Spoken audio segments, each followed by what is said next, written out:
కార్పణ్యాలు పగలు ఈ దరిద్రం అంతా ఈ బుర్తక్కు పల్నాడు అండ్ ఈ రాయలసీమ ఈ జడ్డితనానికి నిదర్శనం. ఎందుకంటే రాష్ట్ర విభజించినప్పుడు వీళ్ళు ఎక్కడ చచ్చారో వాడికి తెలియదు. వీళ్ళు కేవలం ఎలక్షన్స్ అయిపోయిన తర్వాత ఆ బీచ్ చివరలో తనడానికి ఉన్న శ్రద్ధ వీళ్ళకి నిజంగా దేని మీద లేదు. వీళ్ళకి ఇప్పుడు నిజంగా చెప్పాలంటే వాళ్ళ నాయకులు వాళ్ళ నాయకత్వ లక్షణాలు ఉన్న వాడిని గెలిపించుకోవడానికి ఆ నాయకుడిని ఈడు ఎంత క్యాపబిలిటీ ఉంది గెలిపించుకుంటాం అని చెప్పి గెలిపించుకొని చూపించాలి. కానీ అలాంటిదాన్ని వీళ్ళని ఏం సాధిస్తారో నాకైతే అర్థం కావట్లేదు. రెండోది ఇక్కడ ఈ పల్నాడులో ముఖ్యంగా పిన్నెల్లి గారు ఒక 5 టర్ములు బట్టి గెలుస్తున్నాడు. ఈ బ్రహ్మానంద రెడ్డి గారు ఎవరినైతే క్యాండిడేట్ని ఇచ్చారో ఎలక్షన్ కమిషన్ ఎక్కడుందో నాకైతే అర్థం కావట్లేదు. ఎందుకంటే వీళ్ళ అమ్మగారు ఎమ్మెల్యే ఉన్నప్పుడే ఇతను చేసిన దాష్టికాలు బ్రహ్మాండమైన ఉదంతాలతో సైతం ప్రూవ్ అయ్యి నగర బహిష్కరణ ఆల్మోస్ట్ ఈక్వల్ నగర బహిష్కరణ జరిగింది. ఇతనికి 10-15 ఏళ్ళ తర్వాత ఇతను మళ్ళీ ప్రస్థానంలో ఇవాళ వచ్చి నేను క్యాండిడేట్ అని చేస్తున్న దాష్టికం ఒకటి. నెక్స్ట్ తాడిపత్రి దగ్గర నిరంతరం జరుగుతుంది. ఇవన్నీ మీరు గమనిస్తే ఎలక్షన్ కమిషను ఎక్కడైతే ఎస్పీలు మార్చారో అక్కడ మాత్రమే ప్రైమా ఫేస్ ఫోకస్గా ఈ దరిద్రం జరుగుతుంది. కాదండి, అధికార పార్టీ ఆపద్వారం ముఖ్యమంత్రులు ఉన్నారు, ఇంకా ఎంతో కొంత వాళ్ళ దగ్గర వాళ్ళు గైడ్ చేయొచ్చు. ప్రతిపక్షం మీద మాట్లాడడం ఏంటి నాకు అర్థం కాదు. ఇది పెద్ద మీకు మాట చెప్తున్నా, ఇవాళ ఇదంతా గేమ్ ఆడిస్తుంది ఎవరంటే బీజేపీ. వాళ్ళకి 20 స్థానాలు అవతల వైఎస్ఆర్సీపీ గెలిచినా ఎన్డీఏ కూటమి గెలిచినా ఆలవే అన్న ఒక దీంట్లో తగిలించి తమాషా చూస్తున్నారు. వాళ్ళేనే ఇల్లేనా అని. అసలు 0.84 ఉన్న పర్సంటేజ్ ఉన్నాడు ఎవడైనా సరే ఆడితో బీజేపీతో ఎవడైనా పొత్తు పెట్టుకుంటే జడ్డితనానికి నిదర్శనం, అంతకన్నా ఇంకేం లేదు. ఎందుకంటే 0.84 ఉన్నవాడితో ఎవరికి ఉపయోగం అంటే ఎలక్షన్ కమిషన్లు ఈ వ్యవస్థల్ని మేనేజ్ చేయడానికి తప్ప ఇంక దేనికి పనికిరాదు అనేది సాధారణంగా ఎలక్షన్ అయిన తర్వాత మాత్రం తేటతెల్లం అవుతుంది. ఇవాళ మీరు ఆంధ్రప్రదేశ్లో మీరు గమనిస్తే ఈ రీసెంట్ పాస్ట్లో ఎలక్షన్ అయిన తర్వాత ఎంత తీవ్రతరమైన పరిస్థితులు ఆఫ్టర్ 2 days కూడా ఇంకా స్తబ్దత లేని నిరంతర నిస్సహాయ స్థితి డ్రైవ్ అవుతూనే కనబడుతున్నాను. అండ్ మోరోవర్ కళ్ళ ముందు ఈ పల్నాడులో అయితే నేను నిజంగా చెప్తున్నాను, నేను రాయలసీమ, చిత్తూరు, ఉభయ గోదావరి జిల్లాలు అండ్ ఉత్తరాంధ్ర కూడా తిరిగి నేను వచ్చాను. ప్రతి అణువణువు ఆల్మోస్ట్ తిరిగినట్టే నేను. ఓకే, మీ రిపోర్ట్ ఏంటి? మీ రిపోర్ట్ ఏంటి? ఎవరికి బాగుంది? ఎవరికి బాగుందంటే నేనే సవాల్ చేసుకుని కాదు సార్. ఇవాళ మీకు ఒక మాట చెప్తున్నా, ద హ్యూజ్ టర్న్అవుట్ ఎప్పుడైనా ఒక ఇండికేషను.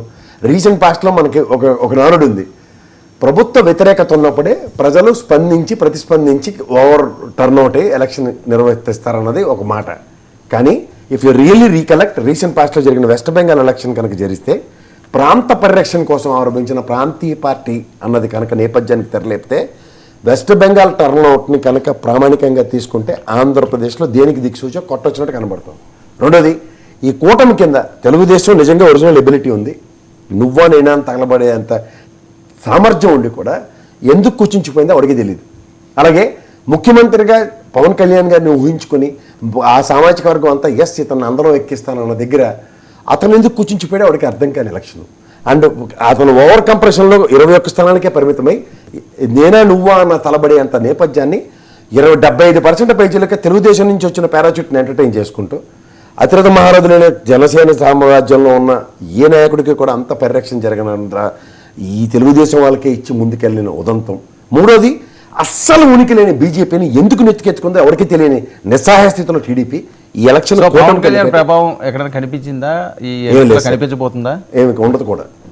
ఎందుకంటే వ్యవస్థని మేనేజ్ చేశారన్న దానికి ఒక ఉదాహరణ ఏంటంటే భార్యాభర్తల సమేతంగా ఇప్పుడు మన తెలంగాణలో ఉదాహరణకి ఏ సినిమా యాక్టర్ అయినా సరే వాళ్ళ ఆయనతో వాళ్ళ ఆవిడ వెళ్ళి ఓట్లు వేసిన ఉదంతం చూసి ఇద్దరికి ఓట్లుండి. కానీ ఎలక్షన్ కమిషన్ మేనేజ్ చేస్తే ఓట్లు లేకపోయినా పోలింగ్ బూత్లోకి వెళ్ళొచ్చు అన్నదానికి పవన్ కళ్యాణ్ గారు ఎగ్జాంపుల్.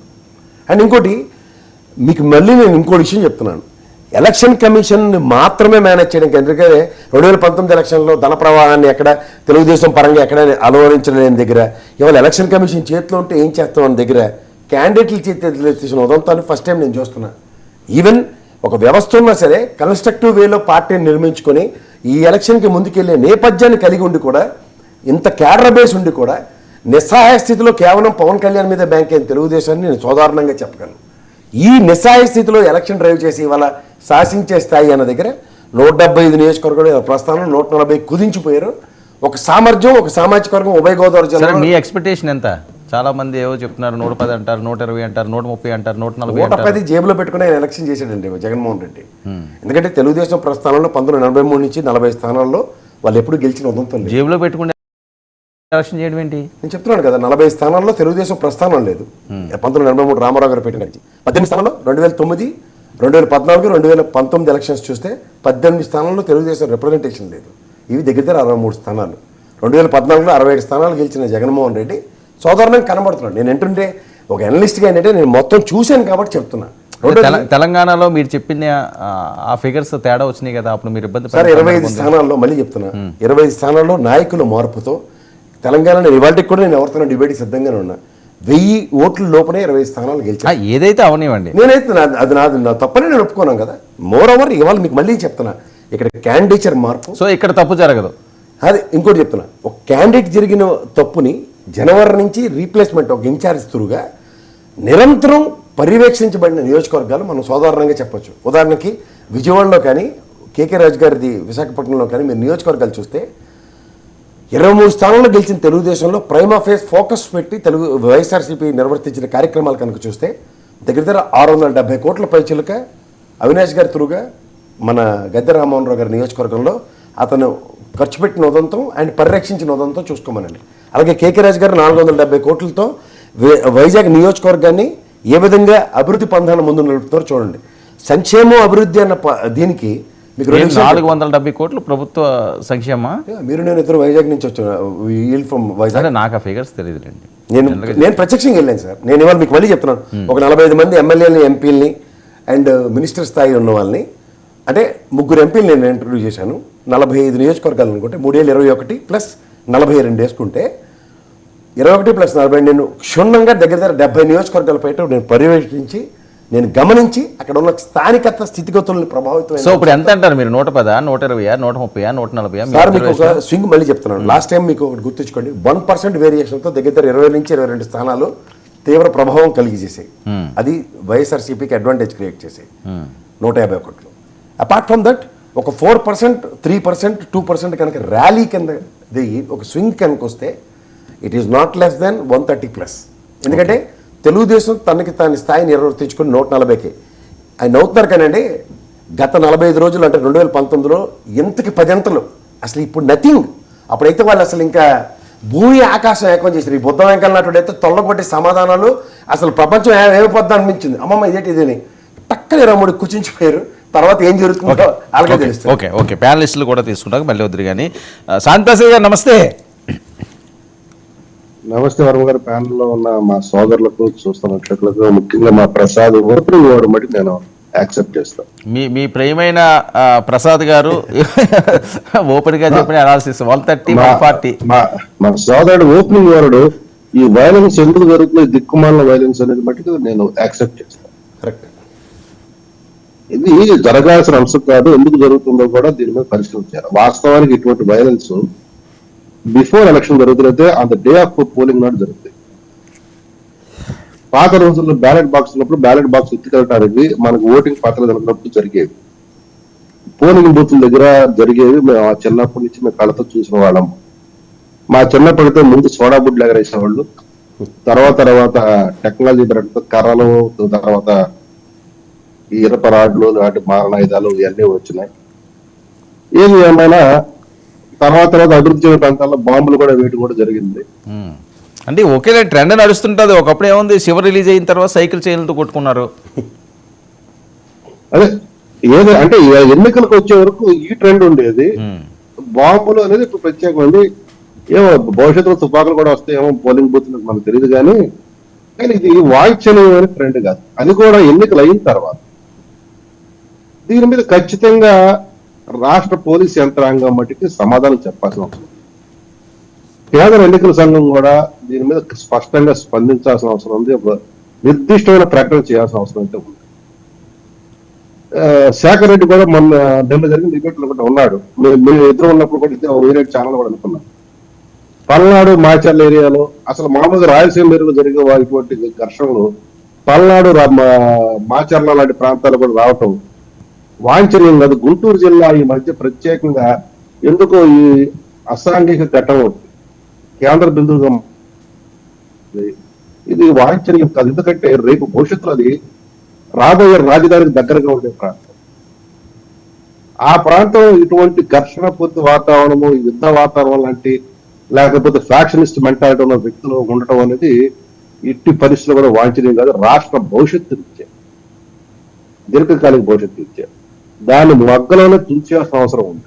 ఇది ఎన్నికల హింసగా మనం చూడటం కాకుండా రాష్ట్ర దీర్ఘకాలిక భవిష్యత్తు ఇచ్చే దీని మటుకి అన్ని రాజకీయ పార్టీలు ఆలోచన చేయాల్సింది. ఇందులో ఏ రాజకీయ పార్టీ ప్రమేయం ఉన్నా కానీ వాళ్ళు నిర్దుష్టంగా వాళ్ళని అడగదొక్కాల్సింది. అంటే ఒక్క విషయం, శాంతి ప్రసాద్ గారు, మీరు చాలా ఎన్నికలు చూస్తుంటారు, కానీ అధికార పార్టీ ఏవైనా ఇంకా ఆపద్వారం ముఖ్యమంత్రి ఆయనే కాబట్టి, లేకపోతే వైఎస్ఆర్సీపీకి ఎంతో కొంత మాట్లాడే హక్కు ఉంటుంది కాబట్టి వాళ్ళు చేస్తారు అంటారు. ఇక్కడేంటి విరుద్ధంగా ప్రతిపక్షాలు దాడులు చేస్తున్నాయని పేరు నాని గారు, అంబటి రాంబాబు గారు, సజ్జల గారు వీళ్ళందరూ వచ్చి మీడియా ముందు మాట్లాడతారు. సరే, వీళ్ళకి పని పాటలేదు. ఇప్పుడు మొగుడు పుట్టి మొగసాలకు ఎక్కిన రకాలు వీళ్ళందరూ చేసేది వాళ్ళు, కానీ వేరే వాళ్ళు చేయించారని చెప్తారు. అక్కడ కుదిరేయండి. కాకపోతే మా ప్రసాద్ చేసిన ఒక కామెంట్ నేను తీవ్రంగా విమర్శిస్తాను. అదేంటంటే భార్యను తీసుకుని వెళ్ళాడు పవన్ కళ్యాణ్ గారు, ఇదేం సాంప్రదాయం. పొద్దున కూడా ఒక ఛానల్లో వైసీపీ అధికార ప్రతినిధి అడిగాడు, మా పార్టీ అధికారికంగా ఒక ప్రకటన విడుదల చేశారు, ఆమె ఓటర్ కాదు, కానీ పవన్ కళ్యాణ్ గారితో పాటు ఓటింగ్కి వెళ్ళింది. ఆ పోలింగ్ కేంద్రం కానీ పోలింగ్ కేంద్రం లోపలికి వెళ్ళలేదు. లోపలికి వెళ్ళే విషయాలు ఉంటే మాకు చూపించండి, మేము మాట్లాడదాం. ఆమెకి భారతదేశంలో కాదంటున్నారు, ఉందా ప్రూఫ్ ఏమన్నా? ఎందుకులేండి ఆయనతో ఇప్పుడు పంచాయతీ ఆవిడ వెళ్ళడం యాక్సెప్టబుల్ కాదు. నా దగ్గర ప్రూఫ్లు ఉన్నాయి. ఆమె బూత్ లోకి వెళ్ళలేదు, వీడియో ఫుటేజ్లు వచ్చినాయి. పవన్ కళ్యాణ్ గారు ఒక్కడే లోపలికి వెళ్ళింది. ఆయన అక్కడ మీడియాలో కూడా తిట్టిన విషయాలు కూడా వీడియో ఫుటేజ్లు అన్ని ఛానల్స్ లో వచ్చినాయి. ఆమె లోపలికి వెళ్ళడం జరగలేదు, బయట నిలబడింది. ఆమెకి ఎందుకు తీసుకెళ్లారంటే భారతదేశంలో పోలింగ్ ఎన్నికల ప్రక్రియ, ప్రజాస్వామ్య ప్రక్రియలో బేసిక్ అయిన ఈ మూలాధారమైన ఓటింగ్ అనేది ఎలా జరుగుతుందో అనే దానికి ఆమెకు వివరించడం కోసం తీసుకెళ్లారు. అక్కడి నుంచి వాళ్ళ ఆ జంట వారణాసి వెళ్లారు. ప్రధాని నరేంద్ర మోడీ గారి నామినేషన్ ర్యాలీలో పాల్గొనడానికి, అక్కడ నామినేషన్ పర్వంలో పాల్గొనడానికి, కాశీనాథుని దర్శించుకోవడానికి అతను కుటుంబ సమేతంగా మంగళగిరి వచ్చారు. మంగళగిరి నుంచి అక్కడ ప్రక్రియ కాగానే వాళ్ళు బయలుదేరి వారణాసి వెళ్ళారు. అక్కడ ఆమె ఎక్కడా కూడా లోపలికి అడుగు పెట్టిన దాఖలాలు ఉంటే చూపించండి. ప్రసాద్ గారు, ఇది ఉందా ఏమన్నా ప్రూఫ్? సార్ మొత్తం మీడియాలో నేను నా ఫేస్బుక్ లోనే పెట్టాను ఫోటోలు, మీరు కావాలంటే నా ఫేస్బుక్ ఓపెన్ చేసి చూసుకోండి. ఇక్కడ ఒక విషయం, పార్టీ నుంచి అధికార ప్రకటన కూడా నేను పెట్టాను. ఇప్పుడు మనకు ఒక విషయం, ఆయనకి ఆల్రెడీ ఆ ఊర్లో ఓటు లేదు, మంగళగిరిలో ఓటు ఉండేది హైదరాబాద్లో. ఓవరాల్గా ఆయనకే దిక్కులేనప్పుడు ఆ లావణ్ని కూడా తీసుకెళ్ళి అక్కడ నిలబడి ఏం సాధిస్తారు నాకు అర్థం కాలే. ఎవరికి ఏం అంటే దిక్కు లేకపోవడం ఉంది, పోటు ఉండొచ్చు కదా. ఈ మాట ఉంది ఆయనకి నియోజకవర్గంలో నిలబడతాడంటే పులివెందులో ఉన్నాడు జగన్ రెడ్డి, ఇక్కడ దిక్కుందా? ఆ పులివెందులో ఉన్నాడు జగన్ రెడ్డి, ఇక్కడ దిక్కుందా? ఎందుకు దిక్కులేదు? 4వ తారీఖు పడితే దిక్కేది దిక్కుంటుంది. ఇక్కడ 4వ తారీఖు నాడు ఇవాళ పులివెందుల్లో జగన్మోహన్ రెడ్డి గెలుస్తారో తెలియదని డిబేట్ అయితే జరగట్లే. రాష్ట్ర వ్యాప్తంగా డిబేట్ నడుస్తుంది.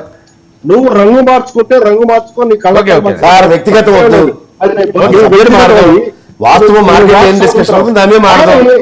స్వీపింగ్ రిమార్క్స్ మహిళల మీద మాట్లాడేటప్పుడు కొద్ది సమయం పాటించి నేర్చుకోవాలా. నేనే మహిళల మీద ఏం మాట్లా, వాళ్ళ భార్య గారికి ప్రాతిపదిక మీద ఎలక్షన్ కమిషన్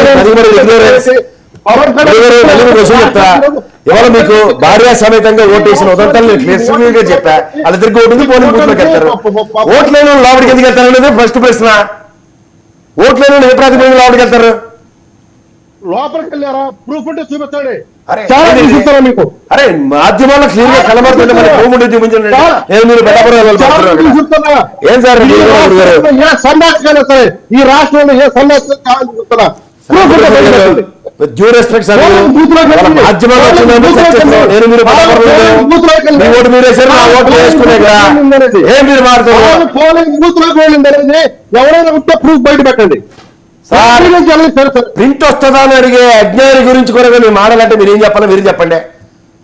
ఆయనకి ఏం తెలియదు విషయం క్లియర్ గా తెలుసు. లోపలికి భార్య తీసుకెళ్ళలేదు కూడా తెలియదు. ప్రింట్ వస్తుందో తెలియదు. ఓ తప్పు చేసిన రెండు తప్పు చేసిన అప్లికేషన్ నేను ఓపెన్ ఛాలెంజ్ తీసుకున్నా. ఎవరికోవాలి దిక్కుమాలి ఛాలెంజ్? ఆ వీడియో బయట ఉంటే బయట పెట్టండి. ఎలక్షన్ ఎవరికోవాలి? ముందు గెలుపులేదు.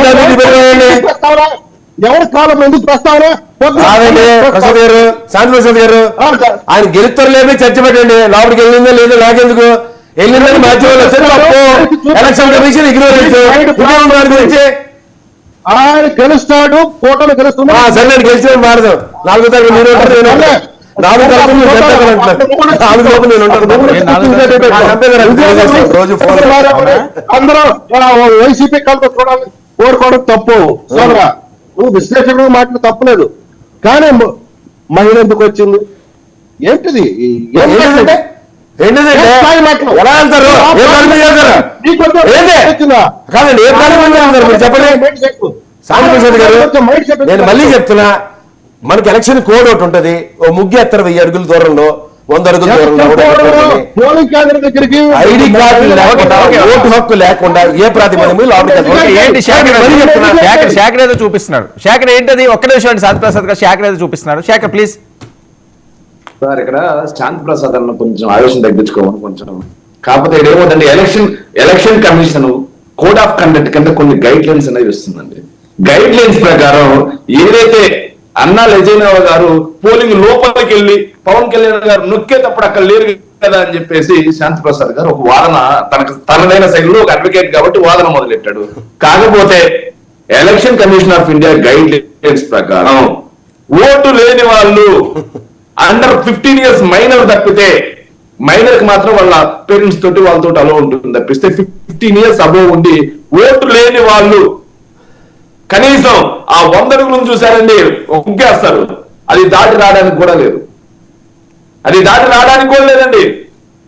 దాటి వస్తే election commission code of conduct ని బ్రీచ్ చేసినట్టే. ఇప్పుడు మేము మాట్లాడేది తప్పును తప్పని ఒప్పుకోండి సార్. తప్పును తప్పండి. ఇంకో చిన్న మాట,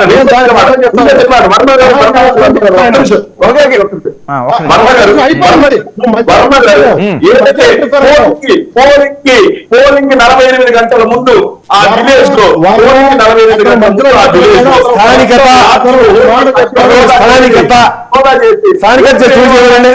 ఎందుకు బయట పంపిస్తారండి? ఓటు లేని వాళ్ళని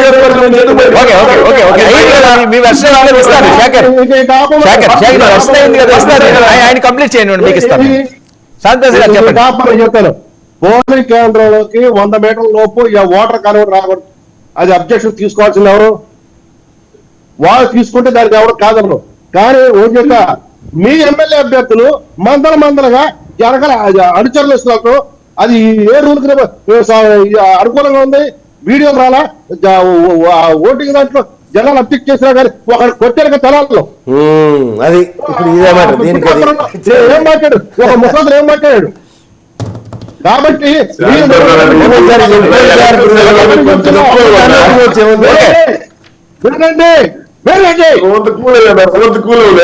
బూత్ లెవెల్ ఆఫీసర్ అబ్జెక్షన్ తప్పు. పోలింగ్ కేంద్రం దగ్గర సాధారణ పౌరులు నుంచుంటే తప్పు లేదు, కానీ అభ్యంతరం ఉంటే అక్కడ చెప్పాల్సింది అభ్యంతరం ఎవరు చెప్పాల్సింది? మనకి బాధ్యత చెప్పాల్సింది ఎవరు? స్థానికులు కాని వాళ్ళు ఉండకూడదు నియోజకవర్గంలో. First point 1. రెండోది ముగ్గేసిన దగ్గర ముగ్గు లోపలికి ఎందుకు వెళ్ళారు? అది రెండోది. ఈ 3 కాకుండా యాక్చువల్ బూత్ లోపలికి వెళ్ళారు కదా. ఆయన ఈ డిబేట్ ఏంటి? ఈ సన్నాసి డిబేట్ తీసుకొస్తారేంటి? దీనికి అర్థం కావట్లా. ఆ నీలి బ్యాచ్ యొక్క సొంత సోదరి చీర గురించి కూడా మాట్లాడే సన్నాసులు కూడా వచ్చి డిబేట్ లో మహిళల గురించి మాట్లాడతాం. కాదండి, ఏంది సన్నాసులు గిల్లేస్తారు మమ్మల్ని అందించినంత మాత్రం మీకేం స్థానికులు అక్కడ ఉండకూడదు. పాయింట్ 1. రెండవది, స్థానికులు కాని వాళ్ళు ఉన్నారు. పాయింట్ 1. పాయింట్ నెంబర్ 2, ముగ్గేసిన లోపలికి వచ్చినా అర్థం మారిపోయిందంటే ఏంటంటే మీరు మాట్లాడుతున్నారు.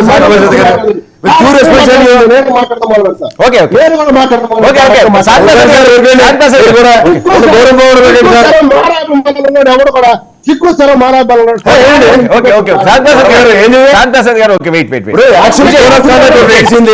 దాంట్లో స్థానికులు కాని ఉండకూడదు. ముగ్గేసిన తర్వాత ముగ్గు లోపల ఐడి కార్డు లేని వాళ్ళు ఉండకూడదు. ఉందంటే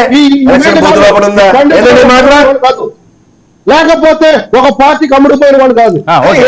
అమ్ముడుపోవడం ఎలక్షన్ రూల్స్ మీకు తెలియదా?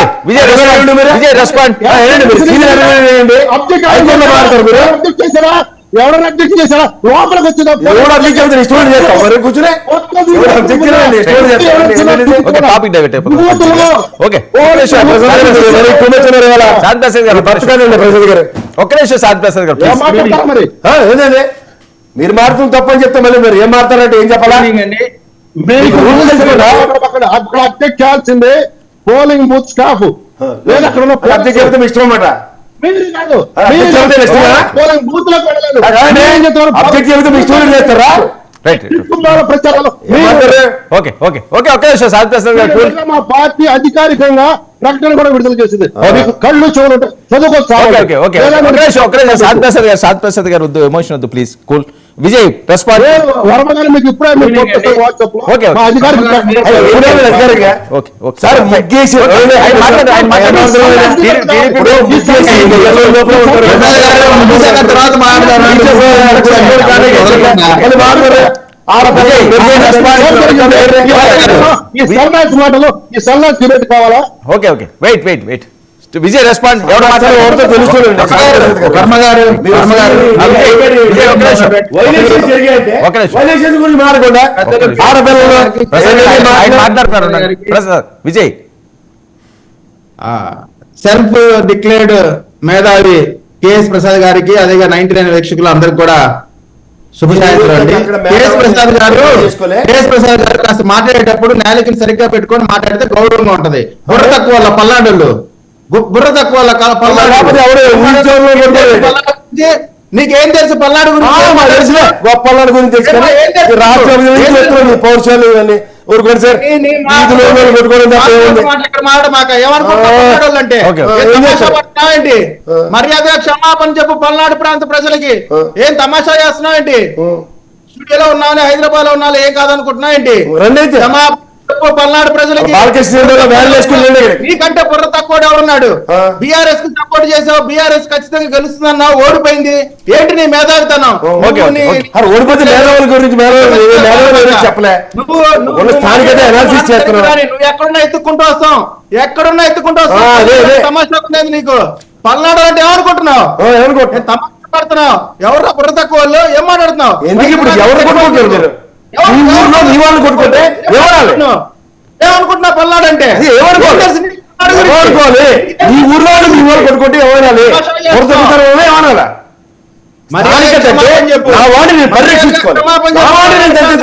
ఏమంటారండి? నాకు అర్థం కాదు. జగన్మోహన్ రెడ్డి దగ్గర కూలి పని చేస్తే కూలి పని లాగా చేయి. ఏం పల్నాడు అంటే తమాషా ఏంటి పల్నాడు అండి? ఎవరు కొట్టుకుంటున్నారు మీరు? పై వాళ్ళు కాదు, మీ ఊర్లో వాళ్ళు మీ వాళ్ళు కొట్టుకుంటే బొరతొక్కుతారు కాక ఏమనాలా? బ్రహ్మారెడ్డి గారి గురించి నీకు ఏం తెలుసు? ఏం తెలియదు. తెలీదు మీకు? గౌరవించాలని ఇప్పుడు దాకా ఊరుకున్నా. ఎంతసేపు మాట్లాడుతున్నావు? నీ వయసును బట్టి గౌరవిస్తా ఉన్నా. ఓకే ఓకే మర్యాదగా పల్నాడు ప్రాంత ప్రజలకి క్షమాపణ చెప్పు. గౌరవంగా ఉంటుంది అందరికీ. అదే ఒక విషయం అయితే నాకు పల్నాడు ప్రాంతం మీద ఏం విద్వేషం లేదు. నేను క్షమించమని మీరు అడిగినందుకు క్షమించమని అడుగుతున్నా. అక్కడ ఉన్న వాళ్ళు అక్కడ కొట్టుకోవడం మాత్రం తప్పని మాత్రం చెప్తున్నా.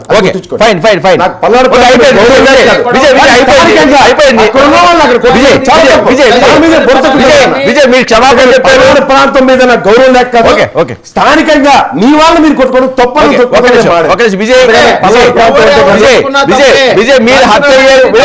విజయ్ ఒక్క నిమిషం. మీ ప్రాంతం మీద అన్నారు హట్ అయ్యారు, మీరు చెప్పమన్నారు, ఆయన పెద్దలకు నిలబెట్టుకున్నారు, క్షమాపణ చెప్పారు. పల్నాడు ప్రాంతం ఈ వాళ్ళు మీరు కొట్టుకోవడం బొరతొక్కుతాను అన్న దాని మీద నేను మాట్లాడుతున్నా. పల్నాడు ప్రాంతం మీద కాదు, ఇవాళ రాష్ట్ర విభజన మీద తెలంగాణ ప్రాంతం మీద జరుగుతున్నప్పుడు క్షమాపణ అయిపోయింది. వెయిట్ పీపుల్ వన్ థింగ్, మీ వాళ్ళు మీరు కొట్టుకోవడం మాత్రం బొరతొక్కుతాను మాట్లాడలేదు. రైట్ సార్, ఇక్కడ పల్నాడు ప్రాంతంలో జరిగిన వాస్తవాలు కూడా ప్రజలకు తెలియాలా? వీళ్ళు పెద్ద నోటు అబద్ధాలు చెప్తే ప్రజలు నమ్మడానికి సిద్ధంగా లేరు. ఇక్కడ పల్నాడు ప్రాంతంలో గొడవలు స్టార్ట్ చేసింది ఎవరు? కారంపూడిలో తెలుగుదేశం పార్టీ ఆఫీసుని తగలబెట్టింది ఎవరు? మాచర్లో గొడవలు చేసింది మీరు. మాచర్లో మీరు చూస్తే ఒకే రకమైనటువంటి రాడ్లు ఏది గొడవ కోసం తయారు చేపించినట్లుగానే రాడ్లు పట్టుకొని జనాల మీదకి దాడులు చేయడానికి వెళ్ళింది ఎవరు? ఇక్కడ మేము మా పైన దాడి చేసినప్పుడు మా ఆత్మరక్షణ కోసం అంటే వాళ్ళు కొడుతుంటే మేమేం గాజులు దుర్కొని ఉండమే. వాళ్ళు ఒకటి కొడితే మేము రెండు కొడతాం, ఖచ్చితంగా ప్రయత్నిస్తాం. ఇక్కడ పారిపోటాలు అట్లాంటి ఏముండవు. ఊరికే మొన్నటి వరకు ఏంటంటే అధికారం ఓన్లీ వాళ్ళు కాకుండా వాళ్ళతో పాటు పోలీసు కూడా ఉంది కాబట్టి కొంతవరకు వెసులుబాటు కలిగింది. ఈ రోజున మా పైన దాడి చేస్తే చట్టం నిష్పక్షపాతంగా ఉంటే అసలు గొడవలే జరగకూడదు. ఎలక్షన్ కమిషన్ ఉన్నప్పటికీ కూడా పనిచేయాల్సింది ఎవరు? రాష్ట్ర ప్రభుత్వానికి సంబంధించిన అధికారులే కదా. ఎలక్షన్ కమిషన్ కింద ఇప్పుడు వేరే రాష్ట్రాల నుంచి వచ్చేం చేయరు కదా. కొంతమంది ఫోర్స్ బయట నుంచి వచ్చిన ఈ రాష్ట్రంలో ఉన్నటువంటి ఎంప్లాయీసే కదా పనిచేయాలా. కాబట్టి వీరు మా పైన దాడి చేసినప్పుడు మేము ప్రతి దాడి చేస్తాం. మీరు ఎక్కడైనా చూడండి, మీరు కనపడే ఆ వీడియోలో కూడా కారంపూడిలో కూడా కంప్లీట్ గా వైసీపీ గుండాలు ఏ రకంగా రాడ్లు కర్రలు పట్టుకొని వెంటబడతా ఉన్నారో చూడండి. మా పైన దాడి చేస్తే ఖచ్చితంగా మేము దాడి చేసి తీరుతాము, దాంట్లో ఎటువంటి అనుమానం లేదు. మా పైన రానప్పుడు ఒక చిన్న సబ్మిషన్ మీరేమనుకోనంటే, ఇప్పుడు మీకు ఆ ఊర్లో దాడి చేస్తున్న వాళ్ళు పై ఊరు వల్ల మీ ఊరు వల్ల చెప్పండి ఒకసారి. కారంచేడులో స్థానికేతరులా ఒక మాట చెప్పండి. స్థానికేతరులని కొంతమందిని పోగు చేసుకొని రౌడీ మోకల్ని గంజాయి బ్యాచ్ తీసుకొని వచ్చి పల్నాడు ప్రాంతంలో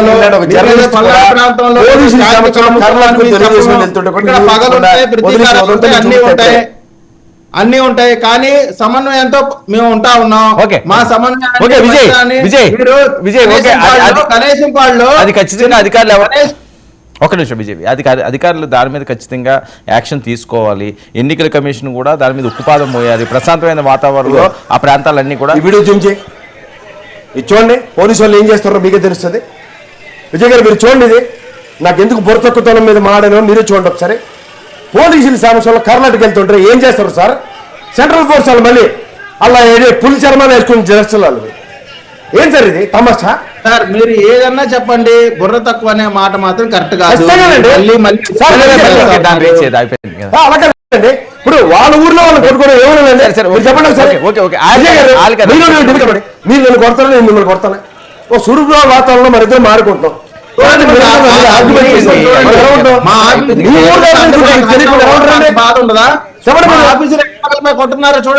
విజయ్ ఒక్క విషయం, విజయ్ మీ అంచనా ఏంటి చెప్పండి. ఊర్లో టాపిక్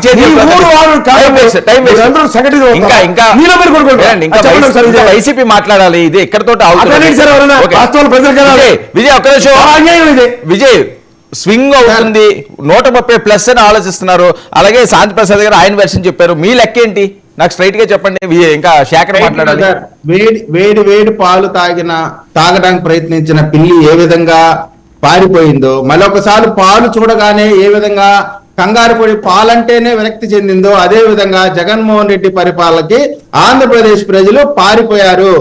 పారిపోయి ఓటు కేంద్రానికి వెళ్ళి ఓటు వేసి వాళ్ళని ఇంటికి పంపించడానికి వెంటబడి, అంటే ఎట్లా వెంటబడ్డారంటే ఎంత ఎండన్నా ఉండని, ఎన్ని గొడవలన్నా జరిగినాయి. నిన్న గుంటూరులో వెస్ట్ నియోజకవర్గంలో గొడవలు జరిగినాయి. కానీ లైన్ లో ఉన్న ఓటర్లు మాత్రం మీరు ఎంత అన్న గొడవ చేయండి కానీ మేము ఓటు వేయకుండా మాత్రం వెళ్ళామని చెప్పి భీష్మించి కూర్చున్నారు. మాకు తెలుగుదేశం పార్టీకి అనుకూలంగా ఉండే బూతుల దగ్గర ఎంతో గొడవలు చేయడానికి ఖచ్చితంగా 120 పైచిలకు శేఖర్ మీ లెక్క ఎంత? ఇంకా గొడవల్లోకి వెళ్తే గొడవల్లోకి కాకుండా అసలు ఓటు శాతం పెరిగిందట. ఈ అంశాల మీద ఏమైనా సింపుల్ గా గొడవ స్టార్ట్ చేస్తే స్టార్ట్ చేయండి, కానీ ఎక్కువసేపు తీసుకుంటే ఇంకా మిగతా మళ్ళీ రెండో టర్న్ మీకు ఇబ్బంది అయిపోతుంది. చాలా టైం అయిపోయింది. ప్లీజ్. వర్మ గారు నమస్తే అండి మీకు, అలాగే ప్యానల్ లో ఉన్న మిత్రులకి, స్పెషల్ గా శాంతి ప్రసాద్ అన్నకి, వీళ్ళందరికీ కూడా వీక్షకులందరికీ గుడ్ ఈవినింగ్ అండి. శాంతి ప్రసాద్ అన్న కొంచెం ఆవేశం తగ్గించుకున్నా, మీ వయసుకి మంచిది కాదు. ఒకటి శాంతి ప్రసాద్ గారు మాట్లాడుతూ పవన్ కళ్యాణ్ గారు సతీమణి పోలింగ్ బూత్ లోకి వెళ్ళలేదు అనే మాట అన్నారా లేదా వర్మ గారు? పోలింగ్ బూత్ లోకి వెళ్ళలేదని డిబేట్ అది కాదు.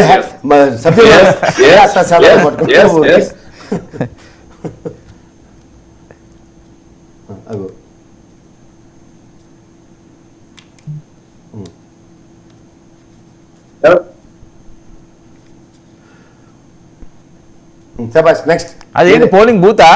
ఏజెంట్లా? ఊరుకోండి సార్, ఏజెంట్లు మీరు ఎలా ఓటేయలేదా? కొత్త మీకు కాదు కాదు, ఏంటి అక్కడ ఏమున్నది? పోలింగ్ బూత్ లో సార్ పోలింగ్ బూత్ లో ఏజెంట్లు అక్కడ స్లిప్పులు ఇస్తా ఉన్నారు. ఆ స్లిప్ చూపిస్తున్నారు, ఏదైతే ఎలక్షన్ కమిషన్ ఇచ్చిన స్లిప్ చూపిస్తున్నారు.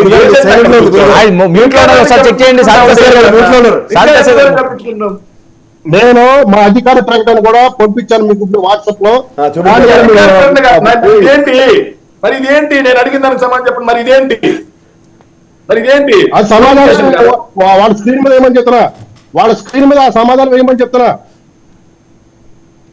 అగో రూమ్ లోకి ఎంటర్ ఏజెంట్లు నెక్స్ట్ వర్మ గారు ఆ ప్రకటనలో చివరి సెంటెన్స్ ఏంటో ఒకసారి స్క్రీన్ మీద వేయండి.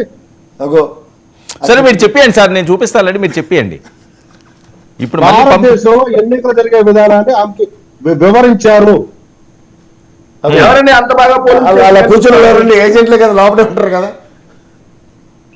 పోలింగ్ బూత్ అంత నీట్ గా కనిపిస్తుంది, పోలింగ్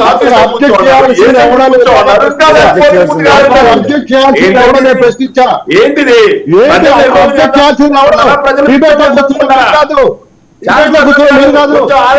ఉన్న వాళ్ళు తాము చేసే సంసారం పక్కనోడు చిన్న తప్పు చేసినా సరే వీళ్ళు మాత్రం ఇంత పెద్ద బండలేయచ్చు.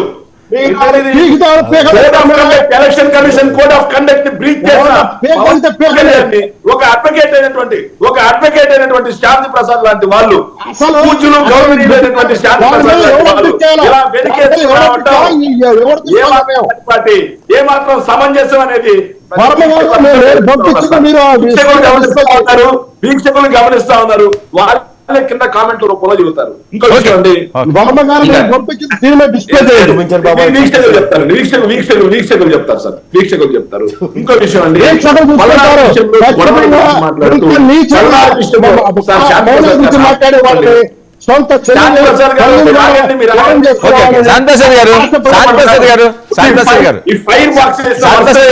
నెక్స్ట్ మీరు మాట్లాడినప్పుడు ఇది చూపించండి, ఇది చూపించండి. ఇది టెక్నికల్ గా నేను పంపించి చేయడానికి అంత సమయం ఉండదు, అది అంటున్నాను. మీరు చూపిద్దరు కానీ నెక్స్ట్ 5 నిమిషాలు మీరు పంపించచ్చు.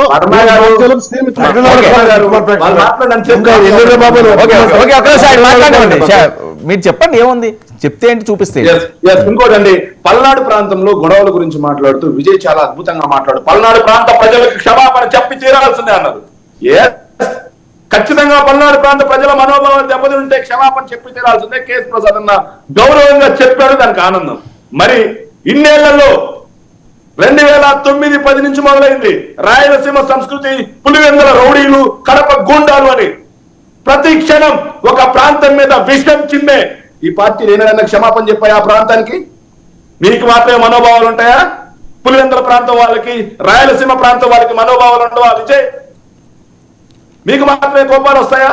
మీకు మాత్రమే ఆవేదన ఉంటుందా? మీకు మాత్రమే భావోద్వేగాలు ఉంటాయా? వాళ్ళకి హక్కు లేదా?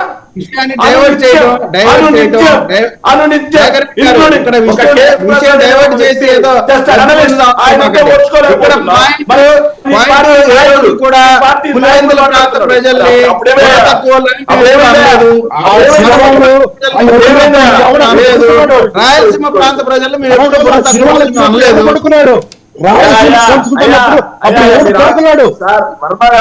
మీరు శాంతిప్రసాద్ గారు మీరు మాట్లాడిన చెప్పి వాళ్ళు వెయిట్ చేశారు కదా. విజయ్ ఇద్దరు 1 minute వెయిట్ చేయండి, నేను ఇస్తాను మీకు. మీరు మాట్లాడండి. పల్నాడు ప్రాంతంలో సార్, పల్నాడు ప్రాంతంలో జూలకంటి బ్రహ్మారెడ్డి అనే ఒక వ్యక్తి యొక్క కాండక్ట్ ఏంటి? వాళ్ళ మదర్ ఎమ్మెల్యేగా ఉన్నప్పుడు 7 హత్యలు చేసినటువంటి ఒక హంతకుడు, నగర బహిష్కరణకు గురైనటువంటి ఒక హంతకుని తీసుకొచ్చి తెలుగుదేశం పార్టీ అభ్యర్థిగా నిలబెట్టి చంద్రబాబు నాయుడు గారు ఏం మెసేజ్ ఇచ్చారు? పల్నాడు ప్రాంతం అవినాష్ రెడ్డిని ఎంపీ టికెట్ ఇచ్చి పక్కన కూర్చోబెట్టుకొని అవినాష్ రెడ్డి అమాయకుడు, నోట్లో పాలపేక పెడితే పాలు కూడా చేకలేడు, అమాయకుడు అని చెప్పిన జగన్మోహన్ రెడ్డి గారిని ఏమనాలా? అది కూడా చెప్పండి.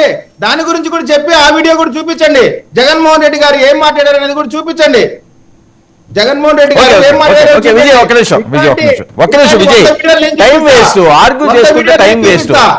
వినండి, ఆయన కంప్లీట్ అవనండి, ఇస్తాను కదా నేను. శాఖ నేను చెప్పాను, ఆయన ఆగారు. ఇంకా దాని సబ్జెక్ట్ వెళ్ళకుండా ఇప్పుడు గతాన్నంతా ఎందుకు? మీరు ఏం చెప్పాలా? ఓకే చూపించారు, ఇప్పుడు 10 వీడియోలు చూపించారు, ఓకే అయిపోయింది. నెక్స్ట్ ఆ పాయింట్ లో రండి సార్. ఒక విషయం అండి, గురజాల ప్రాంతంలో టీడీపీ పార్టీ ఓటే లేదని చెప్పేసి బీసీల ఇల్లు తగలబెట్టారు. బీసీలు ఊర్లు ఖాళీ అయ్యేలా తరిమి కొట్టారు టీడీపీ పార్టీ వాళ్ళు. ఎన్నాళ్ళు బీసీలని అడ్డు పెట్టుకుని రాజ్యాధికారం పొందినటువంటి ఇదే టీడీపీ ఈ రోజు ఆ బీసీలు మీకు వీళ్ళకి తోడుగా లేరు అని చెప్పేసి ఆ బీసీలను తరిమి కొట్టారు అంటే ఎంత రాక్షసంగా ఉన్నారండి. తాడిపత్రిలో ఎమ్మెల్యే పెద్దారెడ్డి గారి ఇంటి మీద దాడి చేసి ఇంటిని ధ్వంసం చేసి ఇంటి పైన టీడీపీ పార్టీ జెండా ఎగరేశారంటే వీళ్ళకి అధికారం వచ్చే అవకాశం లేకపోతేనే ఇలా ఉన్నారే. నిజంగా ప్రజలు వీళ్ళకి అధికారం కట్టబెడితే రాష్ట్రంలో అసలు శాంతి భద్రతలు ఉంటాయా? లేస్తే మాకు అధికారం వచ్చేస్తుంది, ఓటింగ్ శాతం పెరిగిపోయింది. ఏందా మీకు అధికారం వచ్చేది? 2004 ఓటు పర్సెంటేజ్ ఎంతయా? 69.8. 2009కి వచ్చేసరికి 72.7. అక్కడ దాదాపుగా 2.9% పెరిగినా సరే ఆ రోజు కూడా ఇదే మాట్లాడారండి. వైఎస్ఆర్ గారు ఓడిపోతున్నారు, మహాకూటమి వచ్చేస్తుంది అని. ఏందా వచ్చింది? యాడికి వచ్చింది మహాకూటమి? వైఎస్ఆర్ గారు మళ్ళీ రెండోసారి ప్రజాభిమానం చురగొని వైఎస్ఆర్ గారు ముఖ్యమంత్రి అయ్యారు. ఇక తెలంగాణ ఎన్నికల్లో 2014లో 69% సార్, 2018 వచ్చేసరికి 74%. అంటే దాదాపుగా రెండోసారి కూడా 69 నుంచి 74%, అంటే 5% పోలింగ్ పెరిగిందండి. 5% పోలింగ్. మరి టిఆర్ఎస్ గవర్నమెంట్ ఫామ్ చేయలేదా 2018లో? ఇక పోల్ పర్సెంటేజ్ పెరిగితే ప్రతిపక్షాలకు మంచిది అని చెప్పి మాట్లాడుతున్నారు. మరి 2023 మొన్న టిఆర్ఎస్ గవర్నమెంట్ వచ్చేసరికి 71%, అంటే 3% పోల్ పర్సెంట్ తగ్గింది. 3% తగ్గింది. మరి కాంగ్రెస్ పార్టీ ఎలా గవర్నమెంట్ ఫామ్ చేసిందండి? కాంగ్రెస్ పార్టీ గవర్నమెంట్ ఎలా ఫామ్ చేసింది?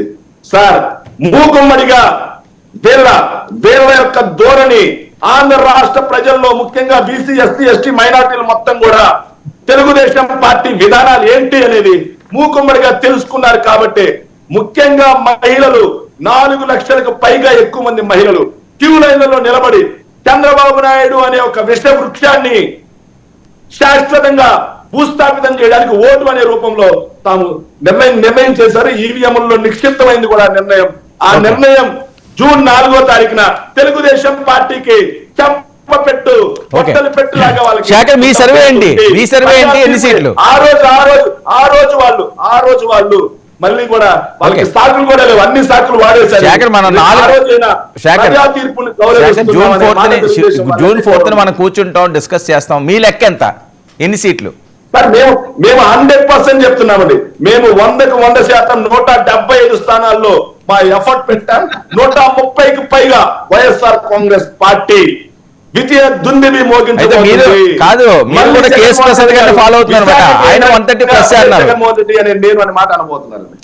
కేఎస్ ప్రసాద్ గారు మీరు ఫాలో అవుతున్నారు, ఆయన 130+ అన్నారు, మీరు అదే చెప్తున్నారు. ఇద్దరు ఒకటే నిజాన్ని 100 మంది ఫాలో అవుతారు సార్. ఏంటి నిజాన్ని 100 మంది ఫాలో అవుతారు? మిమ్మల్ని ఫాలో అవుతారా? ఎవరెవరిని ఫాలో అయ్యవలసిన ఫాలో అయిపోతే ఎలా ఉంటుంది? మీ ఇద్దరు ఒకటని. ఇద్దరు ఒకటేనండి. వర్మ గారు మీరు తెలియనట్టుగా అమ్మాయి అడుగుతున్నారు. నాకేం తెలుసు సార్. వర్మ గారు ఒక మాట. జూన్ 4 దాకా కూడా ఆగక్కర్లేదండి మనం. జూన్ 4 దాకా కూడా ఆగక్కర్లేదు. జూన్ 1వ తారీఖు సాయంత్రం 6 గంటల తర్వాత ఎగ్జిట్ పోల్స్ వస్తాయండి. ఎగ్జిట్ పోల్స్ తోనే తెలుగుదేశం పార్టీకి సగం ప్రాణం పోబోతుందండి. ఎగ్జిట్ పోల్స్ ఏముందండి, అదే 100% తెలుగుదేశం పార్టీకి సగం ప్రాణం పోవాలి. మీకు ఒక విషయం చెప్తాను. గతంలో 45 రోజులు లీడుగా ఈ తెలుగుదేశం అయితే భూమి ఆకాశం ఏకం చేసేసింది. ఆ ప్రస్థానంలోనే 2019 నుంచి 24 దాకా కూడా మేము ఎందుకు ఓడిపోయామో కూడా ఈ రోజు కూడా వాళ్ళు ప్రక్షాళించుకోలేదు. First ever time in the history of Telugu Desam. తెలుసా మీకు? రెండో విషయం చెప్తానండి. మనం ఏం వేరే రాకెట్ సైన్స్ చెప్పక్కర్లే. ఒకటి, ఆ బుర్రతక్కు రాబిన్ శర్మ గారిని వాడిని పెట్టుకున్నారు. బుర్రతక్కు అన్నది ఏంటి? ఖచ్చితంగా చెప్పగలను. ఎందుకంటే పోరాట పట్టు మీకు పెట్టింది పేరు తెలుగుదేశం. అలాంటి పార్టీని జెడ్పీటీసీలో ఎప్పుడైతే నిలబెట్టలేదో వాడి జడ్డితనంగా నిదర్శనం. రెండోది, మీకు ఇంకో విషయం చెప్తా సార్. మీలాంటి జర్నలిస్ట్, సీనియర్ మోస్ట్ TV9 నుంచి వచ్చింది అమ్మాయి బంగారు తల్లి. డి కేటగిరీలో 90% నియోజకవర్గంలోనే సంవత్సరం క్రితం రిపోర్ట్ ఇచ్చింది.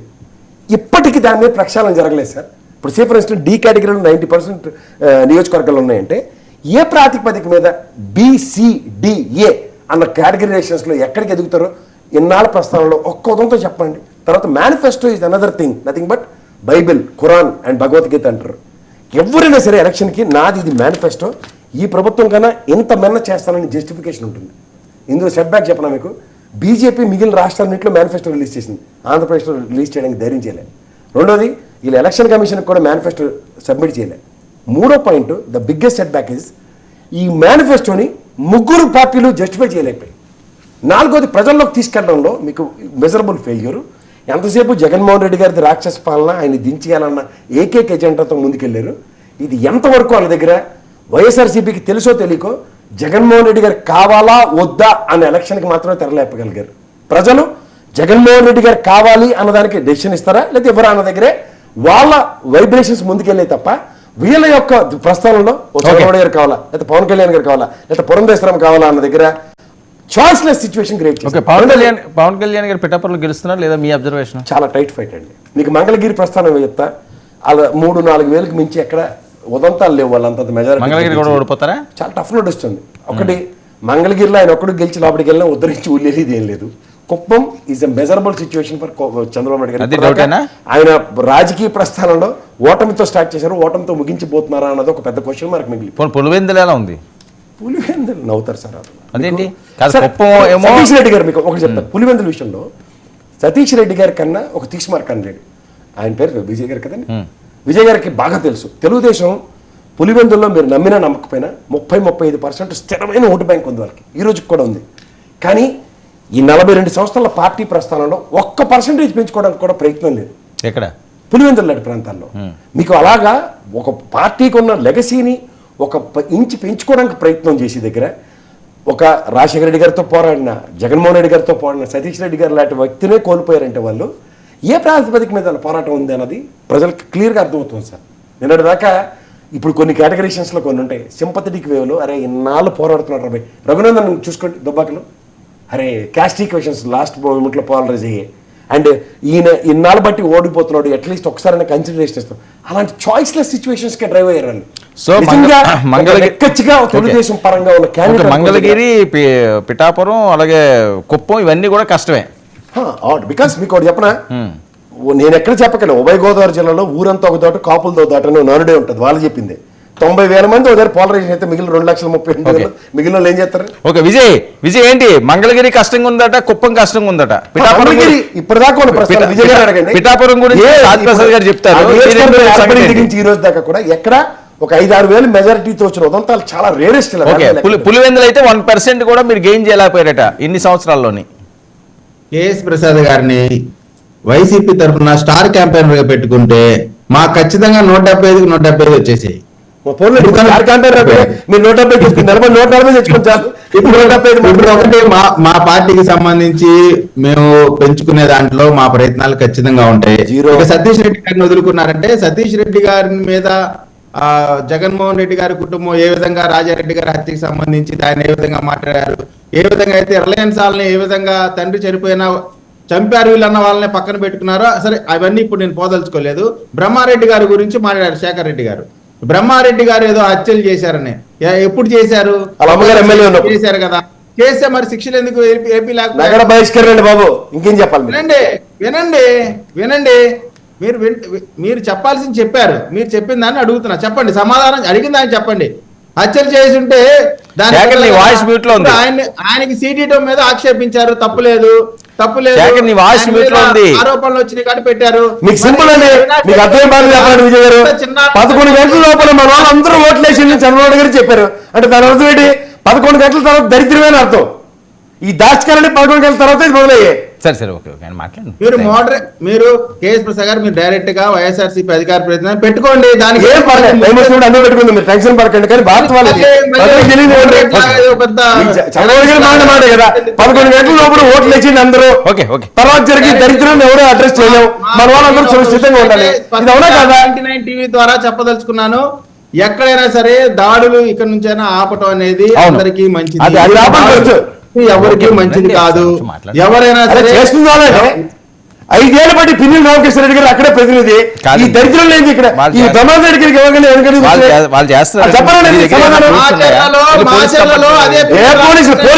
వీడియో చూడలేదా? వీడియో చూడలేదా?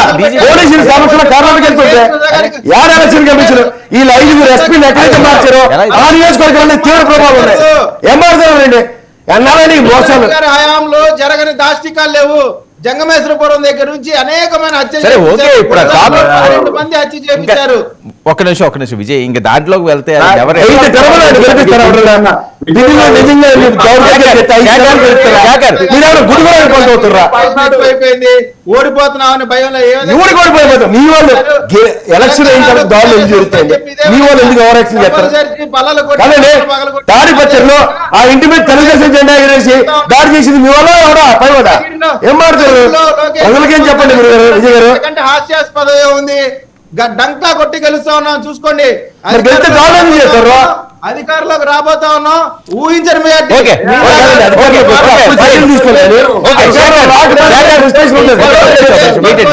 అదే నియోజకవర్గంలో విజయ్ ఇంకా సాధి ప్రసాద్ గారు మాట్లాడు. శేఖర్ మీరేం చెప్పాలనుకో సైడ్ గా చెప్పండి. గొడవలు లేదు, గొడవల గురించి టాపిక్ అయిపోయింది, చాలాసేపు అయింది, అది వదిలేయండి. ఇప్పుడు ఏం జరగబోతుంది, ఎలా మీరు అధికారం చేపట్టిపోతున్నారు? జగన్మోహన్ రెడ్డి గారు లండన్ ప్రయాణం మీద కూడా చాలా ట్రోల్ అవుతున్నాయి. ఇప్పుడు మా మేనిఫెస్టో బ్రహ్మాండంగా ఉంది. ప్రజలకు ఈ విధంగా okay. Jagan okay Vijay, okay wait అండి, మీ టైం అంతా ఓకే. మేనిఫెస్టో చేయండి, పోలింగ్ అయిపోయిన తర్వాత పోలింగ్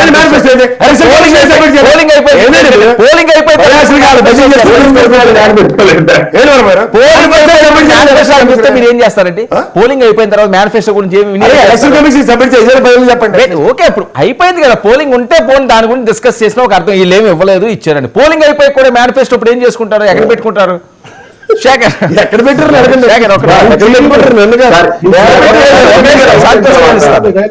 సార్, ఎన్నికలు అయిపోయిన తర్వాత దాడులు చేస్తున్న వాళ్ళకి ఫ్రస్ట్రేషన్ ఉన్నట్ట, దాడులు గురవుతున్న వాళ్ళకి ఫ్రస్ట్రేషన్ ఉన్నట్ట. సరే, ఇంకా దాడులు వదలొద్దు, సత్యనా? అయిపోయింది కదా దాడులు. ఓకే,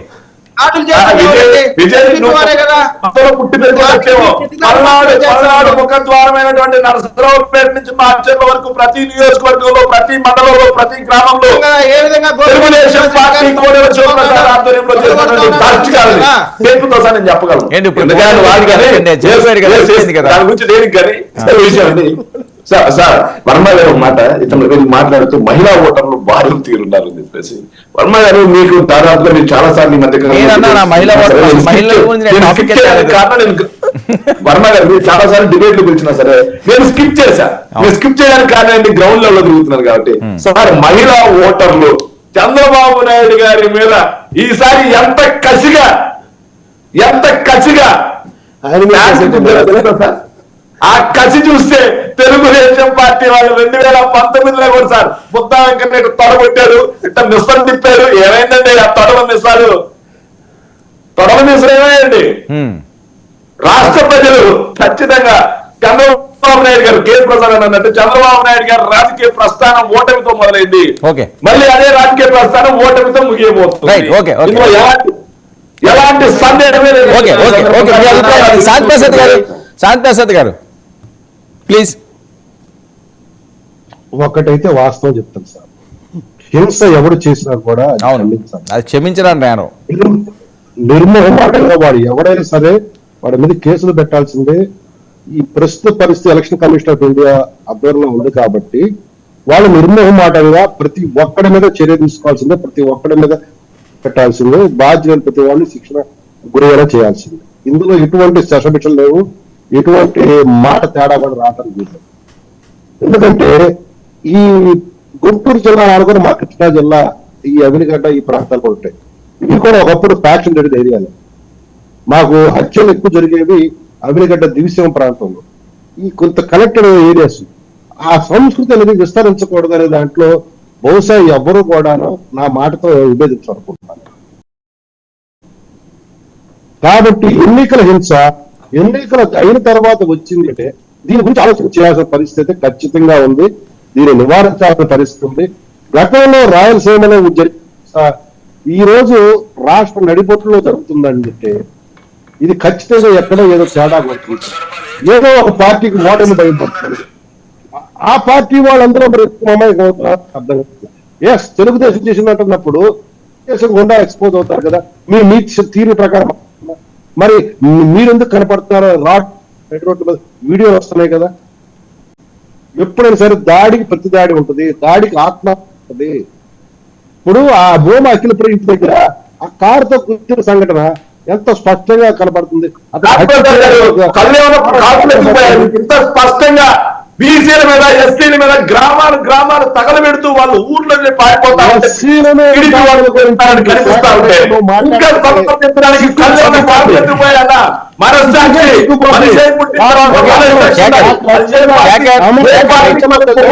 సరే మనిషి అనే మనస్సాక్షి ఉండాలి. ఆ మనస్సాక్షి లేకుండా అర్థం కావట్లేదు. ఎంత నిస్సిగ్గుగా వాళ్ళు దాడులకు పాల్పడుతుంటే ఇంకా ప్రజలు మనస్సాక్షి ఉండాలి. అంత స్పష్టంగా గ్రామాలు బీసీలు యాదవులు యాదవులు గ్రామాలు ఇంకా కూడా ఓకే శేఖర్ మీరు మాట్లాడుతున్నారు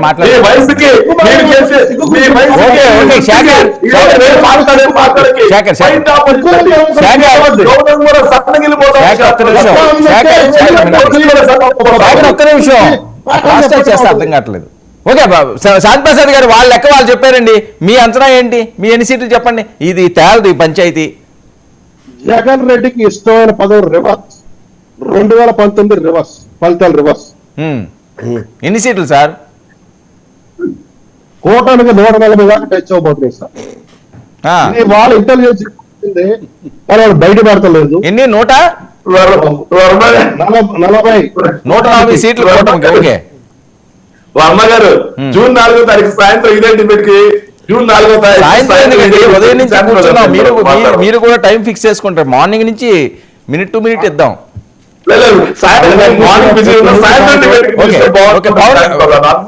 ప్రసాద్ గారు పవన్ కళ్యాణ్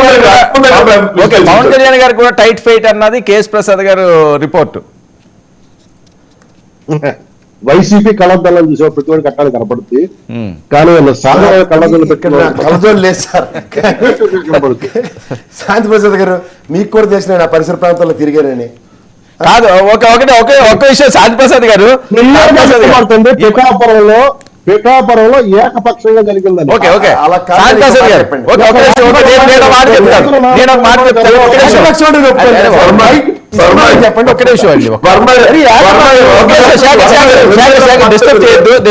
నేను ఒక విషయం చెప్తాను. బాగా ట్రోల్ అయ్యే అంశం శాంతి ప్రసాద్ గారు అడిగారు. శాంతి ప్రసాద్ గారు మీకు విషయం మీ దాకా వచ్చిందా కేఎస్ ప్రసాద్ గారి గురించి?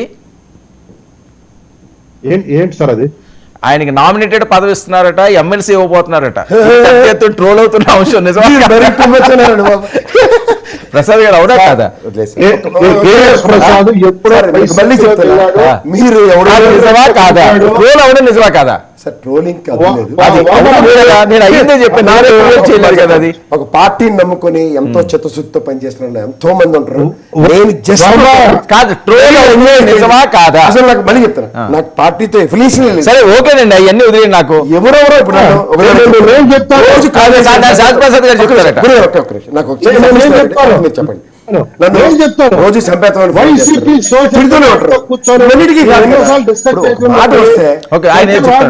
కూర్చొని డిస్కస్ చేసింది. జగన్ రెడ్డి గారు మెప్పు పొంది అత్యంత మన ఆ రోజు అసెంబ్లీలో ఎవరున్నారు నా మనసు దోష అన్నాడు విషయం ఒకటి. అట్లాగే మా కేఎస్ ప్రసాద్ దోషాడు మా జగన్ రెడ్డి.